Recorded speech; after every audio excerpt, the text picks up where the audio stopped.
आदरणीय दर्शकबिन राजनीतिबाट उद्यमशीलतामा लागेर यो शान्ताको अचार ब्रान्ड बनाएकी शान्ता चौधरीको केही दिन अगाडि यो अचार पसल कर्णाली प्रदेशको राजधानी वीरेन्द्रनगरमा पनि सञ्चालनमा ल्याइएको थियो।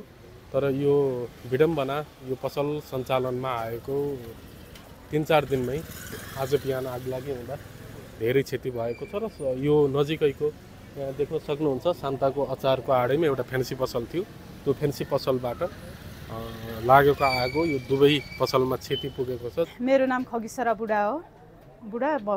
दैलेख जिल्ला भगवतीमाई गाउँपालिका वडा नम्बर 6 र अहिले भर्खरै मैले 11 गतेबाट पसल खोलेको हो। 28 गते उद्घाटन कार्यक्रम थियो। उहाँ शान्ताजी आफै आएर उद्घाटन गरेर उहाँ अहिले काठमाडौँ नै पुग्नु भएको छैन। उद्घाटन गरेर हिजो मात्रै अस्ति 28 गते उद्घाटन भयो, हिजो मात्रै ग्याप भयो। अनि आज राति 4 बजे मलाई जानकारी भएको थियो पसलमा आगलागी भयो भनेर। म आउँदाखेरि पुलिसले सटरहरू खोलेर सबै पानी हालेर निभाइसकेको थियो अवस्था।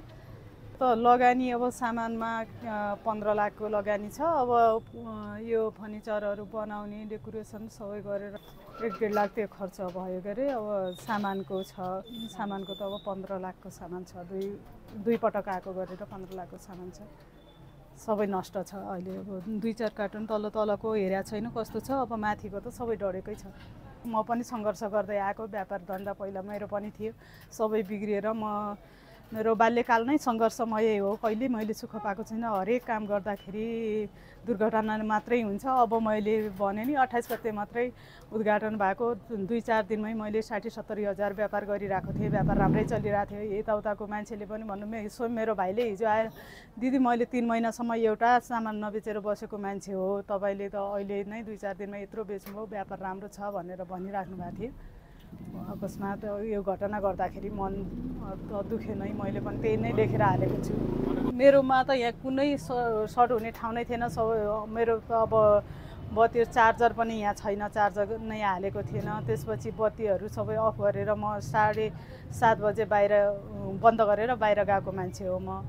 त्यो यहाँबाट छैन। उताको त्यो बहिनीले के गर्नुभएको थियो त्यो उहाँले कुनै मैले सोधेको, मेरो पनि केही थिएन, सबै बन्द गरेर गएको भन्नुहुन्थ्यो। मैले 7 बजे बन्द गर्दाखेरि उहाँ बाहिर जानुभएको रहेछ। आएर फेरि खोल्नुभयो, फेरि पसल खोल्नुभयो। मैले किन अहिले 7 बजे पसल खोल्नुभयो भनेर अलिअलि सामान लैजानु छ भन्नुभयो। अनि उहाँ खोल्नु भएको थियो के अरे, म गइहालेँ। गरिहरूलाई मैले अनुसन्धान गर्नुपर्छ भनिरहेको छु। अब अहिले एउटा निवेदन नगरमा दिएको छु।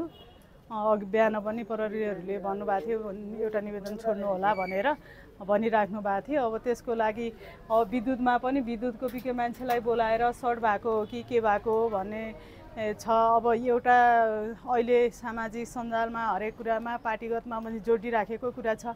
कतिपयले मेरो हरेक स्ट्याटसहरू लेखेर हाल्दा प्रचारमा एमालेको अचार भन्ने कुराहरू आइरहेको थियो, थुक्क भन्ने थियो, त्यस्तो देख्दाखेरि त मलाई कहिलेकाहीँ शान्ताजी आएर हामीले एकदम भव्यको साथ हामीले उद्घाटन गरेको काम त्यस्तो देख्दाखेरि मलाई त शङ्का पनि लाग्छ।